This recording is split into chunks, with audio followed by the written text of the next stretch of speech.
Hello दोस्तों, स्वागत है आप सभी का हमारे YouTube channel free online teaching one में। तो स्टूडेंट, आज की इस वीडियो में हम कक्षा 6 एड ग्रेड अभ्यास पुस्तिका विषय हिंदी पार्ट 1 से लेकर पार्ट 19 तक कंप्लीट सॉल्यूशन के साथ देखने वाले हैं। तो वीडियो के साथ अंत तक बने रहिए। और इससे पहले यदि आपने हमारे चैनल को सब्सक्राइब नहीं किया है तो प्लीज़ सब्सक्राइब कीजिए, साथ में नोटिफिकेशन बेल को भी दबाइए ताकि कोई भी वीडियो की नोटिफिकेशन आप तक सबसे पहले पहुंचे। तो चलिए वीडियो को स्टार्ट करते हैं। तो यहाँ पर सबसे पहले हम पार्ट 1 विजय विश्व तिरंगा प्यारा, इस पार्ट के सभी प्रश्नों के आंसर देखने वाले हैं। तो सबसे पहले आपको अति लघुत्तरीय प्रश्न दिए गए हैं। प्रश्नांक 1 है, विजय विश्व तिरंगा प्यारा कविता के अनुसार सरसाने शब्द का अर्थ क्या है। तो इस प्रकार से यह आपके प्रश्नांक 1 का आंसर हो जाएगा। आपको अच्छे से अच्छी राइटिंग में लिखना है। इसके बाद प्रश्नांक 2 है, यहाँ पर भारत माता रेखांकित शब्द युग्म में किस विराम चिन्ह का प्रयोग किया गया है। तो इस प्रकार से यहाँ पर आंसर होगा कि भारत माता रेखांकित शब्द युग्म में योजक चिन्ह का प्रयोग किया गया है। तो इस प्रकार से आंसर होगा।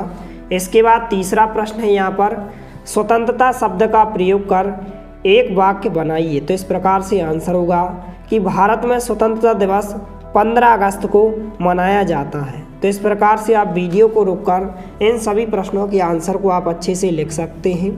इसके बाद लघुत्तरीय प्रश्न दिया गया है, यहाँ पर प्रश्नांक 4 है, इसकी शान न जाने पाए चाहे जान भले ही जाए, पंक्ति का भाव स्पष्ट कीजिए। तो इस प्रकार से आंसर होगा कि तिरंगे की शान को बनाए रखना है, भले ही उसकी रक्षा में हमारे प्राण चले जावे। तो इस प्रकार से आंसर हो जाएगा।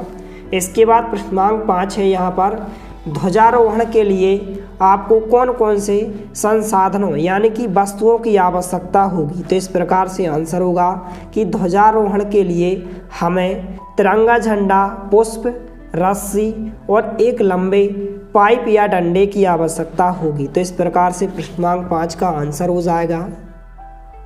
इसके बाद यहाँ पर प्रश्नांक 6 है, तिरंगे को देखकर वीरों के मन में कौन कौन से भाव जागृत होते हैं। तो इस प्रकार से उत्तर हो जाएगा। आपको यहाँ से लेकर यहाँ तक इस आंसर को आपको अच्छे से लिख लेना है। इसके बाद दीर्घोत्तरीय प्रश्न दिया गया प्रश्नांक 7, विजय विश्व तिरंगा प्यारा कविता में कवि ने तिरंगे झंडे को ऊंचा रखने के लिए क्या क्या करने की बात कही है, अपने शब्दों में लिखिए। तो इस प्रकार से आंसर हो जाएगा। आपको यहाँ से लेकर यहाँ तक इस प्रश्न के आंसर को आपको अच्छे से लिख लेना है। तो आप वीडियो को रोककर या फिर आप स्क्रीनशॉट लेकर इन सभी प्रश्नों के आंसर को आप अच्छे से लिख सकते हैं।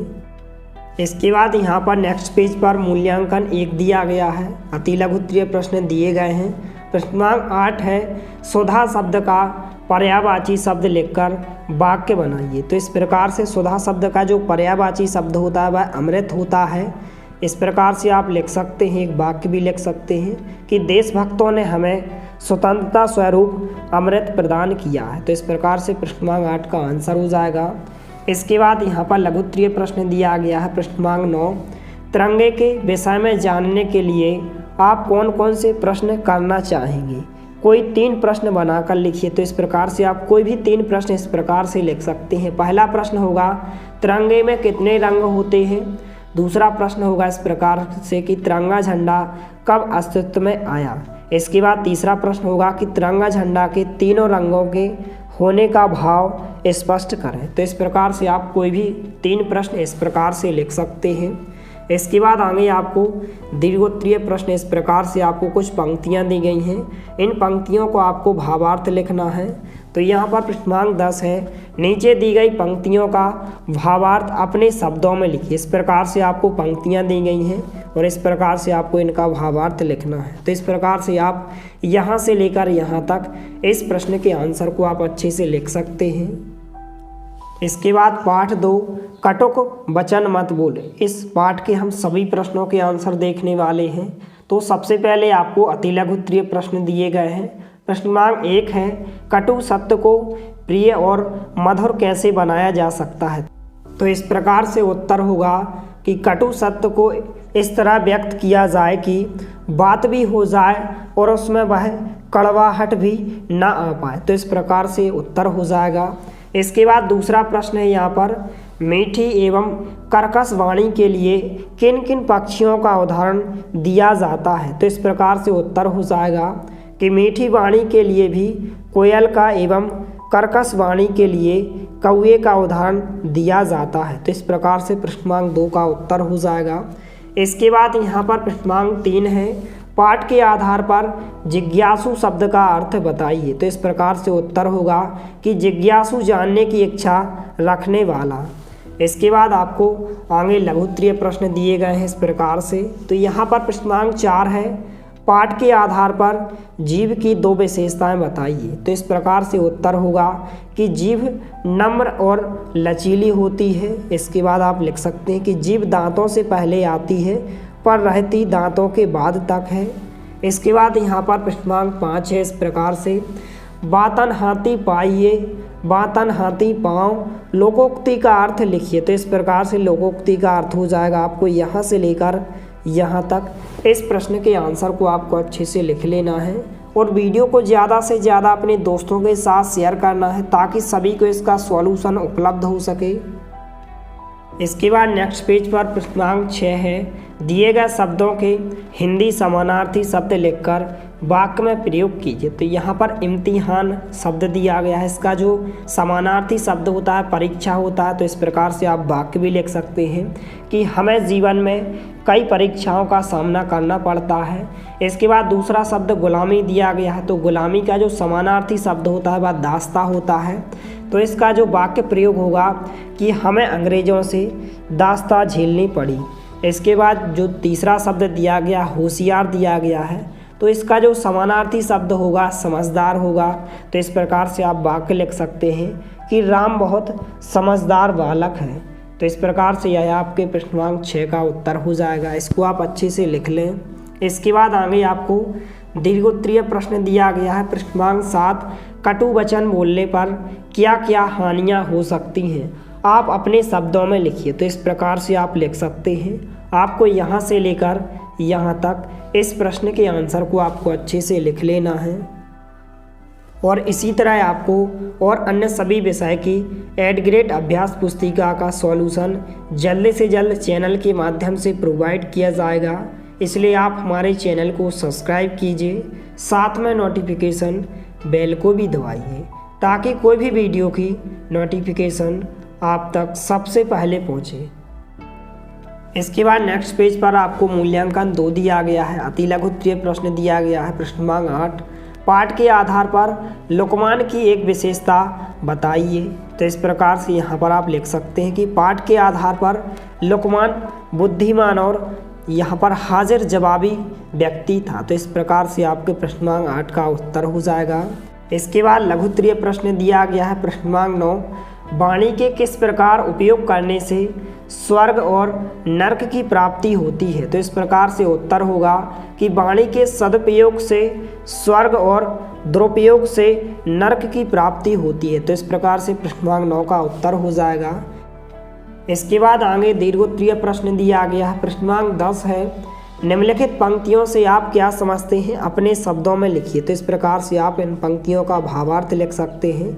आपको यहाँ से लेकर यहाँ तक इस प्रश्न के आंसर को आपको अच्छे से लिख लेना है। इसके बाद पार्ट 3, हार की जीत। इस पार्ट के सभी प्रश्नों के आंसर देखने वाले हैं। तो सबसे पहले आपको अति लघु उत्तरीय प्रश्न दिए गए हैं। प्रश्नांक 1 है, खड़क सिंह इस इलाके का कुख्यात डाकू था। वाक्य में रेखांकित शब्द का विलोम शब्द लिखिए। तो यहाँ पर कुख्यात का जो विलोम शब्द हो जाएगा प्रख्यात हो जाएगा। तो इस प्रकार से उत्तर हो जाएगा। इसके बाद प्रश्नांक 2 है, उसकी चाल देखकर खड़क सिंह के हृदय पर सांप लौट गया। वाक्य से मुहावरा छांटकर लिखिए। तो इस प्रकार से मुहावरा होगा कि हृदय पर सांप लौटना। इसके बाद यहाँ पर प्रश्नांक 3 है, बाबा भारती के घोड़े की क्या विशेषताएं थीं। तो इस प्रकार से उत्तर होगा कि बाबा भारती का घोड़ा सुंदर और बलवान था। तो इस प्रकार से आपके प्रश्नांक 3 का उत्तर हो जाएगा। इसके बाद आगे आपको लघु उत्तरीय प्रश्न दिए गए हैं। प्रश्नांक 4 है, यदि बाबा भारती घोड़ा नहीं दिखाते तो खड़क सिंह क्या करता? अपने शब्दों में लिखिए। तो इस प्रकार से आप लिख सकते हैं। आपको यहाँ से लेकर यहाँ तक इस प्रश्न के आंसर को आपको अच्छे से लिख लेना है। इसके बाद प्रश्नांक 5 है, यहाँ पर बाबा भारती ने इस घटना को किसी के सामने प्रकट न करने के लिए क्यों कहा? तो इस प्रकार से उत्तर होगा क्योंकि लोगों को जब इस घटना का पता चलेगा तो वे किसी गरीब की बात पर विश्वास नहीं करेंगे और सहायता नहीं करेंगे। तो इस प्रकार से यह आपके प्रश्नांक 5 का उत्तर हो जाएगा। इसके बाद नेक्स्ट पेज पर प्रश्नांक 6 दिया गया है। निम्नलिखित शब्दों में से संज्ञा, सर्वनाम, क्रिया एवं विशेषण शब्दों को छांट कर लिखिए। इस प्रकार से आपको कुछ शब्द दिए गए हैं। तो इस प्रकार से संज्ञा शब्द इस प्रकार से हो जाएंगे, खेत, घोड़ा, दिल्ली, शामकल। इसके बाद सर्वनाम शब्द इस प्रकार से हो जाएंगे, वे, उसकी, आप, उन्होंने। और यहाँ पर क्रिया जो हो जाएंगे इस प्रकार से हो जाएंगे शब्द चिल्लाना, बोलना, नाचना, बदलना। इसके बाद विशेषण शब्द हो जाएंगे सुंदर, पवित्र, गरम और तेज। तो इस प्रकार से यह आपके प्रश्नांक 6 का उत्तर हो जाएगा। इसको आप अच्छे से लिख लें। इसके बाद यहाँ पर दीर्घ उत्तरीय प्रश्न दिया गया है। प्रश्नांक 7, बाबा भारती के चरित्र की विशेषता लिखिए। तो इस प्रकार से बाबा भारती के चरित्र की विशेषता हो जाएंगी। आपको यहाँ से लेकर यहाँ तक इस प्रश्न के आंसर को आपको अच्छे से लिख लेना है। इसके बाद यहाँ पर नेक्स्ट पेज पर मूल्यांकन 3 दिया गया है।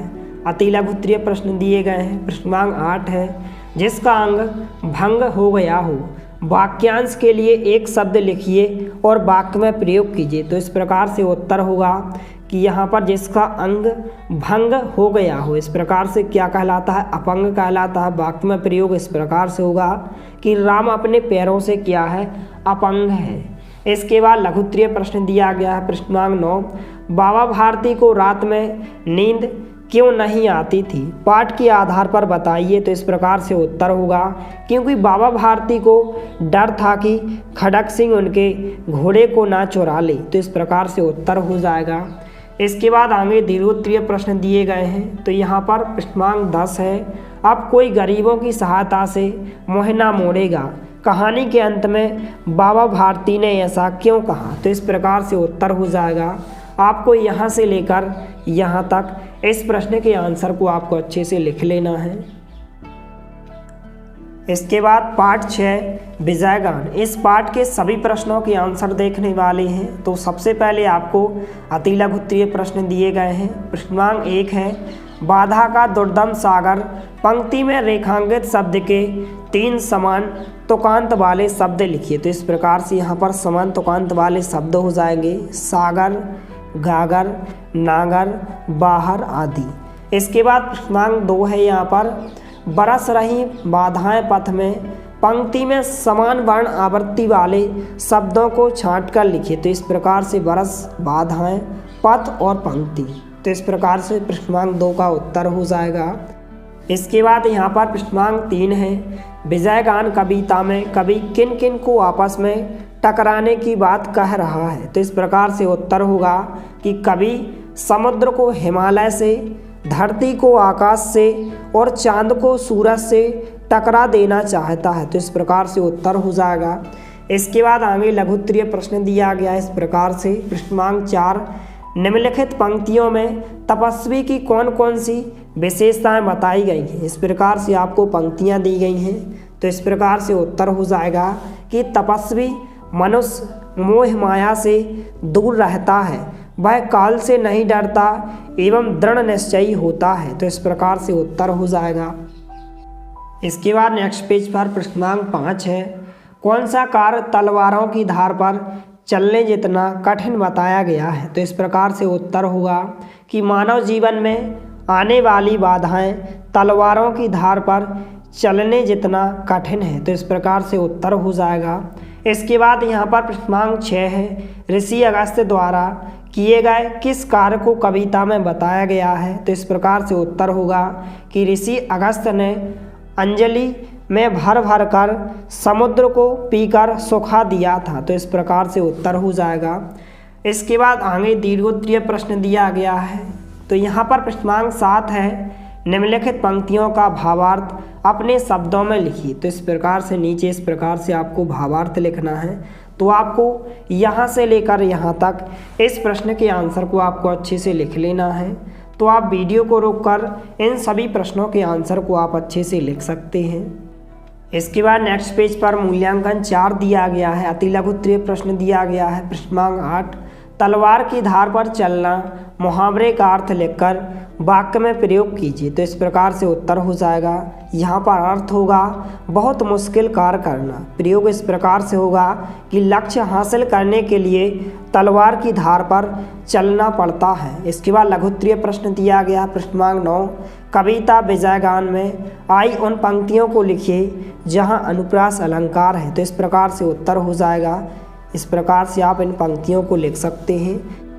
इसके बाद आगे दीर्घोत्तरीय प्रश्न दिया गया है। प्रश्नांक 10, विजयगान कविता का सार अपने शब्दों में लिखिए। तो इस प्रश्न का आंसर आपको हमारे टेलीग्राम चैनल के द्वारा प्रोवाइड किया जाएगा, इसलिए आप हमारे टेलीग्राम चैनल को ज्वाइन कीजिए। डिस्क्रिप्शन में लिंक दी गई है। इसके बाद पाठ 7, हम बीमार ही क्यों हों। तो इस पाठ के सभी प्रश्नों के आंसर देखने वाले हैं। तो सबसे पहले आपको अति लघुत्तरीय प्रश्न दिए गए हैं। प्रश्नांक 1, जलचर शब्द से आप क्या समझते हैं। तो इस प्रकार से उत्तर होगा कि जल में रहने वाले जीव जंतु जलचर कहलाते हैं। इसके बाद प्रश्नांक 2 है, क्रोधी स्वभाव किस तत्व की अधिकता का परिचायक है। तो इस प्रकार से उत्तर होगा कि क्रोधी स्वभाव अग्नि तत्व की अधिकता का परिचायक है। तो इस प्रकार से प्रश्नांक 2 का उत्तर हो जाएगा। इसके बाद प्रश्नांक 3 है, पाठ में आकाश तत्व प्राप्ति का मुख्य साधन किसे बताया गया है। तो इस प्रकार से उत्तर होगा कि उपवास इस तत्व की प्राप्ति का मुख्य साधन है।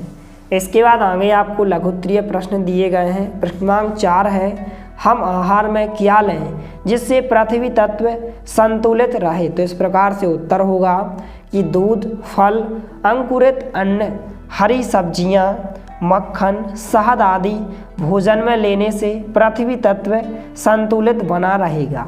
इसके बाद प्रश्नांक 5 है, यहाँ पर सूर्य के बिना जीवन की कल्पना भी नहीं की जा सकती है, क्यों। तो इस प्रकार से उत्तर होगा कि सूर्य केवल प्रकाश और ताप ही नहीं देता बल्कि बुद्धि और लंबी उम्र भी प्रदान करता है और हमारी जीवन शक्ति बढ़ाता है। तो इस प्रकार से उत्तर हो जाएगा। इसके बाद यहाँ पर प्रश्नांक 6 है, आप वायु तत्व को प्रदूषित होने से कैसे बचाएंगे, कोई 3 उपाय बताइए। तो इस प्रकार से आप कोई भी 3 उपाय लिख सकते हैं। इसके बाद दीर्घोत्तरीय प्रश्न दिया गया। प्रश्नांक 7, पांचों तत्वों में से कौन सा तत्व आपको सबसे अच्छा लगा, उसे बढ़ाने के लिए आप क्या प्रयास करेंगे, अपने शब्दों में लिखिए। तो इस प्रकार से आपको यहाँ से लेकर यहाँ तक इस प्रश्न के उत्तर को आपको अच्छे से लिख लेना है। इसके बाद आपको नेक्स्ट पेज पर मूल्यांकन 5 दिया गया है। अति लघुत्तरीय प्रश्न दिया गया। प्रश्नांक 8, शरीर के बनने में किन तत्वों का समावेश है। तो इस प्रकार से उत्तर होगा कि आकाश, वायु, अग्नि, जल, पृथ्वी। इसके बाद लघुत्तरीय प्रश्न दिया गया है। प्रश्नांक 9, प्राचीन युग में उत्तर में मनुष्य के स्वस्थ रहने के क्या कारण थे। तो इस प्रकार से उत्तर होगा कि प्राचीन युग में मनुष्य 5 तत्वों को निदेशी बनाए रखता था, इसलिए ये स्वस्थ रहते थे। तो इस प्रकार से उत्तर हो जाएगा। इसके बाद आगे आपको दीर्घोत्तरीय प्रश्न दिया गया है। प्रश्नांक 10 है, जल प्रदूषण के कोई 5 कारक बताइए। तो इस प्रकार से आप कोई भी 5 कारक लिख सकते हैं। इसके बाद पाठ 8, संगीत शिरोमणि स्वामी हरिदास। तो इस पाठ के सभी प्रश्नों के आंसर देखने वाले हैं। तो सबसे पहले आपको अति लघुत्तरीय प्रश्न दिए गए हैं। प्रश्नांक 1 है, मेघ मल्हार किसे कहते हैं। तो इस प्रकार से उत्तर होगा कि वर्षा ऋतु में गाया जाने वाला राग जो बादलों को आमंत्रित करता है। इसके बाद प्रश्नांक 2 है, पाठ के आधार पर बताइए कि तानसेन की गुरु बहन कौन है। तो इस प्रकार से उत्तर होगा कि तानसेन की गुरु बहन है यहाँ पर रूपा। इसके बाद यहाँ पर प्रश्नांक 3 है, स्वामी हरिदास का संगीत सुनने के लिए अकबर ने क्या उपाय किया? तो इस प्रकार से उत्तर होगा कि अकबर ने तानसेन से गलत गाने को कहा जिससे स्वामी हरिदास सही गाएं। तो इस प्रकार से उत्तर हो जाएगा। इसके बाद आगे लघु उत्तरीय प्रश्न दिया गया है। प्रश्नांक 4, पास के आधार पर बताइए कि दीपक राग के बाद राग मेघमल्हार गाना क्यों आवश्यक है? तो इस प्रकार से उत्तर होगा। आपको यहाँ से लेकर यहाँ तक इस प्रश्न के आंसर को आपको अच्छे से लिख लेना है। इसके बाद यहाँ पर प्रश्नांक 5 है, स्वामी हरिदास ने अकबर को कैसे पहचान लिया? तो इस प्रकार से उत्तर होगा कि स्वामी हरिदास ने अकबर को आँखों से इशारा करते हुए देख लिया था। तो इस प्रकार से उत्तर हो जाएगा। इसके बाद यहाँ पर प्रश्नांक 6 है, तानसेन ने अपने गुरु को अंतर्यामी क्यों कहा है? तो इस प्रकार से आपको यहाँ से लेकर यहाँ तक इस प्रश्न के आंसर को आपको अच्छे से लिख लेना है। इसके बाद आगे दीर्घोत्तरीय प्रश्न दिया गया है। प्रश्नांक 7, पाठ के आधार पर तानसेन का परिचय अपने शब्दों में दीजिए। तो इस प्रकार से आपको यहाँ से लेकर यहाँ तक इस प्रश्न के उत्तर को आपको अच्छे से लिख लेना है। इसके बाद नेक्स्ट पेज पर आपको मूल्यांकन 6 दिया गया है। अति लघु उत्तरीय प्रश्न दिया गया है। प्रश्नांक 8, स्वामी हरिदास ने समाज शब्द का प्रयोग किस अर्थ में किया है? तो इस प्रकार से उत्तर होगा कि संगीत की शिक्षा। इसके बाद लघु उत्तरीय प्रश्न दिया गया है। प्रश्नांक 9, स्वामी हरिदास और तानसेन के गायन में मुख्य अंतर क्या है? तो इस प्रकार से उत्तर होगा कि तानसेन अकबर की खुशी के लिए गाते थे, जबकि स्वामी हरिदास भगवान श्री कृष्ण को रिझाने के लिए गाते थे। तो इस प्रकार से उत्तर हो जाएगा। इसके बाद आपको दीर्घोत्तरीय प्रश्न दिया गया इस प्रकार से। प्रश्नांक 10, तानसेन पर प्राणों का संकट क्यों आ गया था? तो इस प्रकार से आपको यहाँ से लेकर यहाँ तक आपको इस प्रश्न के उत्तर को आपको अच्छे से लिख लेना है। इसके बाद पाठ 9 पद और दोहे, इस पाठ के सभी प्रश्नों के उत्तर देखने वाले हैं। तो सबसे पहले आपको अति लघु उत्तरीय प्रश्न दिए गए हैं। प्रश्नांक 1 है, मीराबाई की भक्ति किस भाव की है? तो इस प्रकार से उत्तर होगा कि समर्पण भाव और दाम्पत्य भाव की। इसके बाद प्रश्नांक 2 है, कबीरदास को सबसे बुरा आदमी कौन मिला? तो इस प्रकार से उत्तर हो जाएगा कि कबीरदास को सबसे बुरा आदमी वे स्वयं मिले। इसके बाद यहाँ पर प्रश्नांक 3 है, लाज शब्द का अर्थ लिखकर वाक्य में प्रयोग कीजिए। तो इस प्रकार से यहाँ पर जो लाज शब्द का जो अर्थ होता है शर्म होता है। इस प्रकार से आप वाक्य में प्रयोग कर सकते हैं कि कपटी लोगों को कपट करने में लाज भी नहीं आती। इसके बाद आगे आपको लघु उत्तरीय प्रश्न दिए गए हैं। प्रश्नांक 4 है, रहीम ने उत्तम प्रकृति और कुसंगति की बात किस दोहे में कही है? उस दोहे को लिखिए। तो इस प्रकार से आप लिख सकते हैं। आपको यहाँ से लेकर यहाँ तक इस प्रश्न के आंसर को आपको अच्छे से लिख लेना है। इसके बाद यहाँ पर प्रश्नांक 5 है, रहीम के अनुसार सच्चे मित्र की क्या विशेषता है? तो इस प्रकार से उत्तर होगा कि जो दुख में विपत्ति में हमारा साथ दे वही सच्चा मित्र है। तो इस प्रकार से यह आपका उत्तर हो जाएगा। इसके बाद यहाँ पर प्रश्नांक 6 है, निम्नलिखित पंक्तियों का भावार्थ लिखिए। तो इस प्रकार से भावार्थ हो जाएगा कि मैंने कृष्ण के प्रेम में आंसुओं से प्रेम की बेल बोई है, अब वह बेल फैल गई है, मुझे आनंद मिलने लगा है। तो इस प्रकार से प्रश्नांक 6 का उत्तर हो जाएगा। इसके बाद नेक्स्ट क्वेश्चन है दीर्घोत्तरीय प्रश्न। प्रश्नांक 7, कबीर एक समाज सुधारक थे, इस पर अपने विचार अपने शब्दों में लिखिए। तो इस प्रकार से आपको यहाँ से लेकर यहाँ तक इस प्रश्न के उत्तर को आपको अच्छे से लिख लेना है। इसके बाद नेक्स्ट पेज पर आपको मूल्यांकन 7 दिया गया है। अति लघु उत्तरीय प्रश्न दिए गए हैं। प्रश्नांक 8 है, कबीर ने किन 2 बातों की सीख अपने दोहे में दी है? तो इस प्रकार से उत्तर होगा, पहला यहाँ पर होगा कि भूखे को भीख दो, दूसरा यहाँ पर है ईश्वर की भक्ति पूरे मन से करो। इसके बाद लघु उत्तरीय प्रश्न दिया गया है। प्रश्नांक 9, कबीर ने कोई भी काम अभी करने की बात क्यों कही है? तो इस प्रकार से उत्तर हो जाएगा कि भविष्य को कोई नहीं जानता कि उसे देखने को मिलेगा या नहीं, इसलिए कबीर ने कोई भी काम अभी करने की बात कही है। तो इस प्रकार से प्रश्नांक 9 का उत्तर हो जाएगा। इसके बाद आगे यहाँ पर आपको दीर्घोत्तरीय प्रश्न दिया गया है। प्रश्नांक 10 है, निम्नलिखित पंक्तियों का भावार्थ अपने शब्दों में लिखिए। इस प्रकार से आपको पंक्तियां दी गई हैं, इनका आपको भावार्थ लिखना है। तो इस प्रकार से यह आपके प्रश्नांक 10 का आंसर हो जाएगा। आपको यहाँ से लेकर यहाँ तक इस प्रश्न के उत्तर को आपको अच्छे से लिख लेना है। तो आप वीडियो को रोककर इस प्रश्न के उत्तर को आप अच्छे से लिख सकते हैं। इसके बाद पाठ 11 झांसी की रानी। इस पाठ के सभी प्रश्नों के उत्तर देखने वाले हैं। तो सबसे पहले आपको अति लघु उत्तरीय प्रश्न दिए गए हैं। प्रश्नांक 1 है, वैभव शब्द का अर्थ लिखकर कविता में आई वैभव शब्द वाली पंक्ति में लिखिए। तो इस प्रकार से उत्तर होगा कि वैभव समृद्धि हुई वीरता की वैभव के साथ यहाँ पर सगाई झांसी में। तो इस प्रकार से उत्तर होगा। इसके बाद प्रश्नांक 2 है, रानी लक्ष्मीबाई का घोड़ा क्यों अड़ गया था। तो इस प्रकार से उत्तर हो जाएगा कि क्योंकि सामने नाला था। इसके बाद यहाँ पर प्रश्नांक 3 है, रानी लक्ष्मीबाई के जीवन में शोक का आगमन कब हुआ था। तो इस प्रकार से उत्तर होगा क्योंकि राजा जी अर्थात उनके पति का निधन हो गया था। इसके बाद आगे आपको लघु उत्तरीय प्रश्न दिया गया है। प्रश्नांक 4, हड़प नीति क्या है, पाठ के आधार पर उत्तर दीजिए। तो इस प्रकार से उत्तर होगा। आपको यहाँ से लेकर यहाँ तक इस प्रश्न के उत्तर को आपको अच्छे से लिख लेना है। इसके बाद यहाँ पर प्रश्नांक 5 है, निम्नलिखित पंक्तियों का अर्थ अपने शब्दों में लिखिए। तो इस प्रकार से इन पंक्तियों का अर्थ हो जाएगा।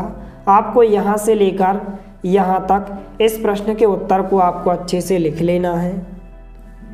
इसके बाद यहाँ पर प्रश्नांक 6 है, डलहौजी की प्रशंसा का क्या कारण था। तो इस प्रकार से उत्तर होगा क्योंकि झांसी के राजा का निधन अर्थात निःसंतान हो गया था। तो इस प्रकार से यहाँ पर इसका उत्तर हो जाएगा। इसके बाद दीर्घोत्तरीय प्रश्न दिया गया है। प्रश्नांक 7, निम्नलिखित पंक्तियों का भावार्थ अपने शब्दों में लिखिए। तो इस प्रकार से यह भावार्थ हो जाएगा। आपको यहाँ से लेकर यहाँ तक इस प्रश्न के उत्तर को आपको अच्छे से लिख लेना है। तो आप वीडियो को रोककर इस प्रश्न के उत्तर को आप अच्छे से लिख सकते हैं। इसके बाद नेक्स्ट पेज पर मूल्यांकन 8 दिया गया है। अति लघु उत्तरीय प्रश्न दिया गया। प्रश्नांक 8, रानी लक्ष्मीबाई के मुँह बोले भाई कौन थे। तो इस प्रकार से उत्तर होगा कि रानी लक्ष्मी के मुँह बोले भाई नाना साहब थे। इसके बाद लघु उत्तरीय प्रश्न दिया गया। प्रश्नांक 9, रानी लक्ष्मीबाई और उनके पति की जोड़ी की तुलना कवित्री ने किन किन से की है। तो इस प्रकार से उत्तर होगा चित्रा और अर्जुन, शिवजी और भवानी। इसके बाद आगे आपको दीर्घोत्तरीय प्रश्न दिया गया है। यहाँ पर प्रश्नांक 10, महारानी लक्ष्मीबाई के गुणों का वर्णन अपने शब्दों में कीजिए। तो इस प्रकार से आप इनके गुणों का वर्णन कर सकते हैं। आपको यहाँ से लेकर यहाँ तक इस प्रश्न के उत्तर को आपको अच्छे से लिख लेना है। इसके बाद पाठ 12, डॉक्टर होमी जहांगीर भाभा। तो हम इस पाठ के सभी प्रश्नों के उत्तर देखने वाले हैं। तो सबसे पहले आपको अति लघु उत्तरीय प्रश्न दिए गए हैं। प्रश्नांक 1 है, Tata institute of fundamental research नामक संस्था की स्थापना क्यों की गई। तो इस प्रकार से उत्तर होगा कि अणुशक्ति का रचनात्मक प्रयोग करने के लिए। इसके बाद प्रश्नांक 2 है, अणु शब्द का अर्थ लिखिए। तो इस प्रकार से उत्तर होगा कि पदार्थ का छोटा भाग अणु का विभाजन परमाणुओं में होता है। इसके बाद प्रश्नांक 3 है। इस प्रकार से आपको दिया गया है, सुगंध का इस प्रकार से संधि विच्छेद दिया गया है, सु धन गंध। इसी प्रकार से सु उपसर्ग का प्रयोग कर 2 नवीन शब्द बनाइए। तो इस प्रकार से आप लिख सकते हैं, सुपुत्र का संधि विच्छेद इस प्रकार से हो जाएगा और सुलभ का संधि विच्छेद इस प्रकार से हो जाएगा। इसके बाद यहाँ पर आपको आगे लघु उत्तरीय प्रश्न दिया गया है। प्रश्नांक 4, डॉक्टर भाभा को संगीत से विशेष लगाव कैसे हुआ था। तो इस प्रकार से उत्तर होगा कि बचपन में नींद न आने के कारण वे रोते रहते थे, इसलिए उनके पिता ने उन्हें ग्रामोफोन लेकर दिया, जिन्हें सुनकर उन्हें संगीत के प्रति लगाव उत्पन्न हुआ। तो इस प्रकार से प्रश्नांक 4 का उत्तर हो जाएगा। इसके बाद यहाँ पर प्रश्नांक 5 है, पाठ के अनुसार भारत में वैज्ञानिक प्रगति का मार्ग किस प्रकार खुल गया था? तो इस प्रकार से उत्तर होगा कि ट्राम्बे का अणु शक्ति केंद्र उनकी एक महान कृति है। इसके निर्माण से भारत में वैज्ञानिक प्रगति का मार्ग खुल गया। तो इस प्रकार से यह आपके प्रश्नांक 5 का उत्तर हो जाएगा। इसके बाद यहाँ पर प्रश्नांक 6 है, डॉक्टर भाभा की एकमात्र इच्छा क्या थी? तो इस प्रकार से उत्तर होगा कि भाभा की एकमात्र इच्छा थी कि भारत विज्ञान के क्षेत्र में आगे बढ़े। इसके बाद दीर्घोत्तरीय प्रश्न दिया गया है प्रश्नांक 7, डॉक्टर भाभा वैज्ञानिक होने के साथ साथ एक कला प्रेमी भी थे। पाठ के आधार पर अपने शब्दों में लिखिए। तो इस प्रकार से आप यहाँ से लेकर यहाँ तक इस प्रश्न के उत्तर को आप अच्छे से लिख सकते हैं। इसके बाद आपको नेक्स्ट पेज पर मूल्यांकन 9 दिया गया है। अति लघु उत्तरीय प्रश्न दिया गया है प्रश्नांक 8, ये प्रत्यय लगाकर 2 शब्द लिखिए। तो इस प्रकार से आप ये प्रत्यय लगाकर इस प्रकार से आप कोई भी 2 शब्द लिख सकते हैं। इसके बाद आगे लघु उत्तरीय प्रश्न दिया गया है प्रश्नांक 9, 24 जनवरी सन 1966 को डॉक्टर भाभा के साथ हुए हादसे का वर्णन कीजिए। तो इस प्रकार से आपको यहाँ से लेकर यहाँ तक इस प्रश्न के उत्तर को आपको अच्छे से लिख लेना है। इसके बाद आगे क्वेश्चन दिया गया है दीर्घोत्तरीय प्रश्न प्रश्नांक 10, अणु शक्ति के बारे में डॉक्टर भाभा के विचार लिखिए। तो आपको यहाँ से लेकर यहाँ तक इस प्रश्न के उत्तर को आपको अच्छे से लिख लेना है। इसके बाद पाठ 13 बसंत, इस पाठ के सभी प्रश्नों के उत्तर देखने वाले हैं। तो सबसे पहले आपको अति लघु उत्तरीय प्रश्न दिए गए हैं। प्रश्नांक 1 है, कहाँ ठहर जाऊँ मैं, कविता में यह कथन कौन कह रहा है? तो इसका उत्तर इस प्रकार से होगा, यह कथन बसंत कह रहा है। इसके बाद प्रश्नांक 2 है, कविता में बसंत ने जंगलों को क्या कहा है? तो इस प्रकार से आपको यहाँ से लेकर यहाँ तक इस प्रश्न के उत्तर को आपको अच्छे से लिख लेना है। इसके बाद प्रश्नांक 3 है, यहाँ पर बसंत क्यों दुखी है? तो इस प्रकार से उत्तर होगा कि जंगलों के कट जाने से जो है बसंत दुखी है। इसके बाद आगे आपको लघु उत्तरीय प्रश्न दिया गया है प्रश्नांक 4, विशेषण शब्दों का प्रयोग करते हुए 2 वाक्य बनाइए एवं विशेषण शब्दों को रेखांकित कीजिए। तो इस प्रकार से आप 2 वाक्य लिख सकते हैं कि वह बहुत मूर्ख व्यक्ति है, तुम बहुत बुद्धिमान हो।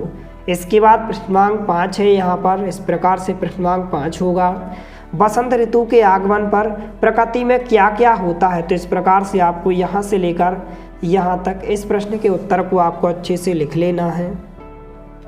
इसके बाद यहाँ पर प्रश्नांक 6 है, अनुप्रास अलंकार के 2 उदाहरण लिखिए। तो इस प्रकार से आप लिख सकते हैं, कोई भी आप 2 उदाहरण लिख सकते हैं।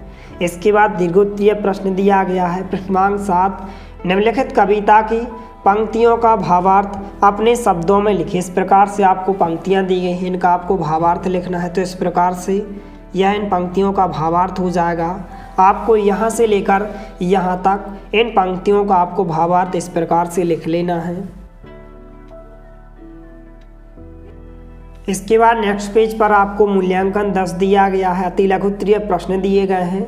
प्रश्नांक 8 है, बंजर इस धरती पर पंक्ति में रेखांकित शब्द का अर्थ बताते हुए एक वाक्य बनाइए। तो इस प्रकार से आप लिख सकते हैं कि बंजर का जो अर्थ होता है वीरान या ऊसर होता है। इस प्रकार से आप वाक्य बना सकते हैं कि मरुस्थल की बंजर भूमि पर कुछ नहीं उगता। इसके बाद लघु उत्तरीय प्रश्न दिया गया है प्रश्नांक 9, बसंत ऋतु के मोहक रूप को पुनः प्राप्त करने के लिए आप क्या क्या करेंगे? तो इस प्रकार से प्रश्नांक 9 का उत्तर होगा कि हम जंगलों को नहीं काटेंगे अथवा प्रकृति को नुकसान नहीं पहुंचाएंगे। इसके बाद आगे आपको दीर्घोत्तरीय प्रश्न दिया गया है प्रश्नांक 10, निम्नलिखित पंक्तियों का भावार्थ अपने शब्दों में लिखिए। तो इस प्रकार से आपको पंक्तियां दी गई हैं, इस प्रकार से आप इन पंक्तियों का भावार्थ लिख सकते हैं। तो आपको यहाँ से लेकर यहाँ तक इन पंक्तियों के भावार्थ को आपको अच्छे से लिख लेना है। इसके बाद पाठ 15 10 तक इस पाठ के सभी प्रश्नों के उत्तर देखने वाले हैं। तो सबसे पहले आपको अति लघु उत्तरीय प्रश्न दिए गए हैं। प्रश्नांक 1 है, लेखक के त्रिवेंद्रम जाते ही उसके घर में कौन कौन सी घटना घटी? तो इस प्रकार से उत्तर होगा कि उनका पुत्र दुर्घटना के कारण मूर्छित हो जाता है। इसके बाद यहाँ पर प्रश्नांक 2 है, आज उनकी संपत्ति और वैभव कोई साथ नहीं दे रहे थे। लेखक ने यह कथन के बारे में क्या कहा? तो इस प्रकार से उत्तर होगा कि यह कथन हरि बाबू के लिए कहे गए हैं। इसके बाद यहाँ पर प्रश्नांक 3 है, बालूकामय शब्द का अर्थ लिखकर वाक्य में प्रयोग कीजिए। तो इस प्रकार से आप लिख सकते हैं कि रेत से भरा हुआ यह ट्रक बालूकामय है। इसके बाद आगे आपको लघुत्तरीय प्रश्न दिया गया है। प्रश्नांक 4, कान पक जाना मुहावरे का अर्थ स्पष्ट करते हुए वाक्य में प्रयोग कीजिए। तो इस प्रकार से आप लिख सकते हैं, इसका जो अर्थ होगा एक ही बात बार बार सुनना। इसका जो वाक्य में प्रयोग इस प्रकार से होगा कि यह गीत सुनकर मेरे तो कान पक गए हैं। इसके बाद यहाँ पर प्रश्नांक 5 है, शीला को होश आने पर वह दंग क्यों रह गई? तो इस प्रकार से आपको यहाँ से लेकर यहाँ तक इस प्रश्न के उत्तर को आपको अच्छे से लिख लेना है। इसके बाद यहाँ पर प्रश्नांक 6 है, कोवलम बीच पर गणेशन की माँ क्यों परेशान थी? तो इस प्रकार से आपको यहाँ से लेकर यहाँ तक इस प्रश्न के उत्तर को आपको अच्छे से लिख लेना है। इसके बाद आगे दीर्घोत्तरीय प्रश्न दिया गया है। प्रश्नांक 7, शीला ने समाज के लिए कौन कौन से कार्य किए तथा समाज की उपेक्षा करने वालों के लिए क्या कहा? तो आपको यहाँ से लेकर यहाँ तक इस प्रश्न के उत्तर को आपको अच्छे से लिख लेना है। इसके बाद नेक्स्ट पेज पर आपको मूल्यांकन 11 दिया गया है। अति लघुत्तरीय प्रश्न दिए गए हैं। प्रश्नांक 8, आहट प्रत्यय का प्रयोग करते हुए 2 शब्द बनाइए। तो इस प्रकार से आप कोई भी 2 इस प्रकार से शब्द बना सकते हैं। इसके बाद लघुत्तरीय प्रश्न दिया गया है। प्रश्नांक 9, शीला की नाक में दम होने का क्या कारण था? तो इस प्रकार से उत्तर होगा, पड़ोस की औरतों के कारण शीला की नाक में दम था। इसके बाद यहाँ पर आगे आपको दीर्घोत्तरीय प्रश्न दिया गया है। प्रश्नांक 10, लेखक के द्वारा समाज के प्रति किए गए कार्य कौन कौन से हैं? अपने शब्दों में लिखिए। तो इस प्रकार से आपको यहाँ से लेकर यहाँ तक इस प्रश्न के उत्तर को आपको अच्छे से लिख लेना है। इसके बाद पाठ 18, परमानंद माधवम। इस पाठ के सभी प्रश्नों के उत्तर देखने वाले हैं। तो सबसे पहले आपको अति लघुत्तरीय प्रश्न दिए गए हैं। प्रश्नांक 1 है, सदाशिव राव की आंखों में आंसू क्यों आ गए थे? तो इस प्रकार से उत्तर होगा, एक दूसरे को देखकर स्नेह से उनकी आंखें भर आईं। इसके बाद प्रश्नांक 2 है, निम्नलिखित शब्दों में से उपसर्ग अलग कर लिखिए। तो इस प्रकार से आप लिख सकते हैं। इसके बाद यहाँ पर प्रश्नांक 3 का इस प्रकार से उत्तर होगा, सदाशिव राव। इसके बाद आगे क्वेश्चन दिया गया है लघुत्तरीय प्रश्न। तो इस प्रकार से यह आपके प्रश्नांक 4 का उत्तर हो जाएगा। आपको यहाँ से लेकर यहाँ तक इस प्रश्न के उत्तर को आपको अच्छे से लिख लेना है। इसके बाद यहाँ पर प्रश्नांक 5 है, सदाशिव राव जैसे 4 अन्य समाज सेवी महापुरुषों के नाम लिखिए। तो इस प्रकार से आप लिख सकते हैं, स्वामी विवेकानंद, महात्मा गांधी, बाबा साहब, मदर टेरेसा। इस प्रकार से आप लिख सकते हैं। इसके बाद यहाँ पर प्रश्नांक 6 है, सदाशिव राव कात्रे को परमानंद माधवम क्यों कहा जाने लगा? तो इस प्रकार से आपको यहाँ से लेकर यहाँ तक इस प्रश्न के उत्तर को आपको अच्छे से लिख लेना है। इसके बाद आगे आपको दीर्घोत्तरीय प्रश्न दिया गया है। प्रश्नांक 7, कुष्ठ रोगियों को किन किन परेशानियों का सामना करना पड़ता है? अपने शब्दों में लिखिए। तो इस प्रकार से आपको यहाँ से लेकर यहाँ तक इस प्रश्न के उत्तर को आपको अच्छे से लिख लेना है। इसके बाद नेक्स्ट पेज पर आपको मूल्यांकन 12 दिया गया है। अति लघुत्तरीय प्रश्न दिए गए हैं। प्रश्नांक 8 है, सदाशिव राव की मुस्कान और वाणी का क्या प्रभाव था? तो इस प्रकार से उत्तर होगा, अनेक लोग सेवा कार्य के लिए प्रेरित हुए। इसके बाद आगे आपको लघुत्तरीय प्रश्न दिए गए हैं। प्रश्नांक 9, निम्नलिखित शब्दों को जोड़कर नवीन शब्द बनाइए। तो इस प्रकार से आप लिख सकते हैं। इसके बाद यहाँ पर लास्ट क्वेश्चन दिया गया है, दीर्घोत्तरीय प्रश्न। यहाँ पर कुष्ठ रोगियों के प्रति सदाशिव राव द्वारा किए गए कार्यों का वर्णन कीजिए। तो इस प्रकार से उत्तर होगा, आपको यहाँ से लेकर यहाँ तक इस प्रश्न के उत्तर को आपको अच्छे से लिख लेना है। इसके बाद पाठ 19, खूनी हस्ताक्षर। इस पाठ के सभी प्रश्नों के उत्तर देखने वाले हैं। तो सबसे पहले आपको अति लघुत्तरीय प्रश्न दिए गए हैं। प्रश्न क्रमांक 1 है, यूं कहते कहते वक्ता की आंखों में खून उतर आया, पंक्ति में आए मुहावरे को खोज कर लिखिए। तो इस प्रकार से यहाँ पर मुहावरा होगा आंखों में खून उतर आना। इसके बाद प्रश्न क्रमांक 2 है, खून पानी क्यों हो जाता है। तो इस प्रकार से उत्तर होगा कि जब व्यक्ति गुलामी का जीवन जिए। इसके बाद प्रश्न क्रमांक 3 है, नवयुवकों ने खूनी हस्ताक्षर किस पर किए थे। तो इस प्रकार से उत्तर होगा आज़ादी के प्रपत्र पर। इसके बाद आगे लघुत्तरीय प्रश्न दिए गए हैं। प्रश्न क्रमांक 4 है, निम्नलिखित भावार्थ कविता की किन पंक्तियों से मिल रहे हैं, उन्हें कविता से खोजकर लिखिए। तो इस प्रकार से आप लिख सकते हैं। आपको यहाँ से लेकर यहाँ तक इस प्रश्न के उत्तर को आपको अच्छे से लिख लेना है। इसके बाद यहाँ पर प्रश्न क्रमांक 5 है, निम्नलिखित शब्दों के पर्यायवाची शब्द लिखकर वाक्य में प्रयोग कीजिए। तो फूल का पर्यायवाची शब्द पुष्प हो जाएगा। वाक्य में प्रयोग इस प्रकार से होगा, कमल हमारा राष्ट्रीय पुष्प है। माता का जो यहाँ पर पर्यायवाची शब्द होता है माँ होता है। तो यहाँ पर इस प्रकार से वाक्य प्रयोग हुआ, सोहन की माँ का नाम मीरा है। तो इस प्रकार से वीडियो को रोककर इन सभी प्रश्नों के आंसर को आप अच्छे से लिख सकते हैं। इसके बाद यहाँ पर प्रश्न क्रमांक 6 है, आज़ादी के चरणों में शीशों के फूल चढ़ाने से कवि का क्या आशा है। तो इस प्रकार से उत्तर होगा, आपको यहाँ से लेकर यहाँ तक इस प्रश्न के उत्तर को आपको अच्छे से लिख लेना है। इसके बाद दीर्घोत्तरीय प्रश्न दिया गया है। प्रश्न क्रमांक 7, निम्नलिखित पंक्तियों का भावार्थ अपने शब्दों में लिखिए। तो इस प्रकार से इन पंक्तियों का भावार्थ हो जाएगा। आपको यहाँ से लेकर यहाँ तक इन पंक्तियों के भावार्थ को आपको अच्छे से लिख लेना है। इसके बाद नेक्स्ट पेज पर आपको मूल्यांकन 13 दिया गया है। अति लघुत्तरीय प्रश्न दिए गए हैं। प्रश्न क्रमांक 8 है, इस प्रकार से आपको रेफ और रकार का प्रयोग कर दो दो शब्द लिखिए। तो इस प्रकार से आप लिख सकते हैं, गर्व, धर्म, प्रणाम और ग्रह। इसके बाद लघुत्तरीय प्रश्न दिया गया है। प्रश्न क्रमांक 9, सुभाष चंद्र बोस के आह्वान का नवयुवकों पर जो प्रभाव पड़ा उसे अपने शब्दों में लिखिए। तो इस प्रकार से उत्तर हो जाएगा। आपको यहाँ से लेकर यहाँ तक इस प्रश्न के उत्तर को आपको अच्छे से लिख लेना है। इसके बाद दीर्घोत्तरीय प्रश्न दिया गया है। प्रश्न क्रमांक 10, खूनी हस्ताक्षर कविता में नवयुवकों से किन किन कार्यों को करने की अपेक्षाएं की गई हैं, अपने शब्दों में लिखिए। तो इस प्रकार से आप यहाँ से लेकर यहाँ तक इस प्रश्न के उत्तर को आप अच्छे से लिख सकते हैं। तो इस प्रकार से यह आपके हिंदी विषय के पार्ट 1 से पार्ट 19 तक सभी प्रश्नों के उत्तर हो जाएंगे।